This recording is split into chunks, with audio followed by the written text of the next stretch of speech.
Experience is the only real teacher.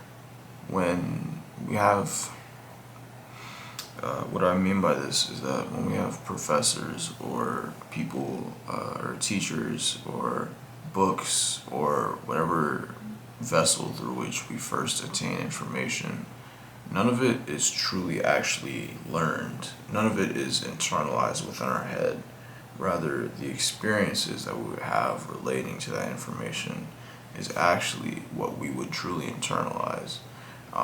For example, I think the perfect example. I think the perfect example of this would be when you look at school. You have labs for science, and you have museum visits for history, and you have writing essays and seminars and debates in English class, and you have problem sets and practice problems in math. And obviously, there's a lot of overlap between the subjects. But the whole point is experience built in is what truly helps somebody learn the process of anything. In a more practical sense, for pottery or something, you could read 1,000 books on pottery, but the person who makes 1,000 bowls or has gone through the process of making pottery 1,000 times, I'm taking that person 100% of the time, over the other person who, might be well versed in the literature or might have been introduced to these ideas by somebody else. I still think this idea of experience is absolutely crucial. That truly is how we learn. And I think the most interesting thing about this is it allows us to relate what we learn to the experience that we have with this new information. For example, somebody could tell you oh, this person is very cool for X, Y, and Z reason. And then you meet that person and you might not necessarily like them or you might not vibe with them for whatever reason that may be.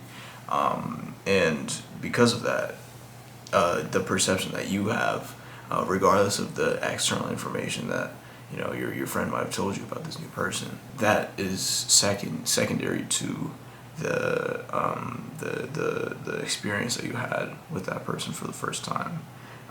Similar to a class, a professor, really anything. You can take people's suggestions and learn from them as, I'd assume most people's experiences are relatively similar. But our personal experience is really the only thing that we have to draw from in any context for how we know what we know. The only reason I know how to record these and post these and make the little subtitles is because I've done it a ton of times before.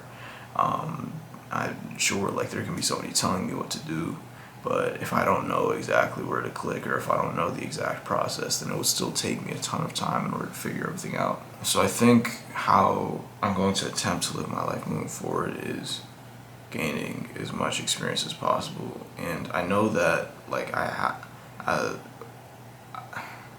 I think the way that I'm going to live my life moving forward is just gaining as much experience as possible.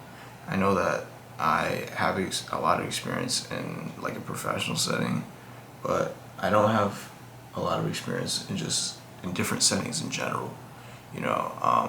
Having or tending to coop myself up, or tending to stick to a lot of familiar situations, and around a lot of familiar spaces. I think that's fine, and that allows me to excel in those environments. But continuing to switch up the environment so that this exposure to these new experiences allows me to learn. I remember being in 7th grade and our history teacher constantly reiterating that one of the biggest points of studying history is so that we learn from our mistakes. But the thing is, the world is still so messed up. And there still are plenty of mistakes and things that happen from a global stage to an individual stage, and each magnitude of scale between problems continue to arise, and that comes from our lack of understanding and our lack of change from the previous experiences that we've had. I also think it's a really good mark of intelligence when we can see how somebody uses the experiences that they've had, and they use these experiences to fuel their next set of actions. either in accordance with this new experience if they had found it beneficial, or on the contrary, using this experience to maybe not ever, commit these actions in the future.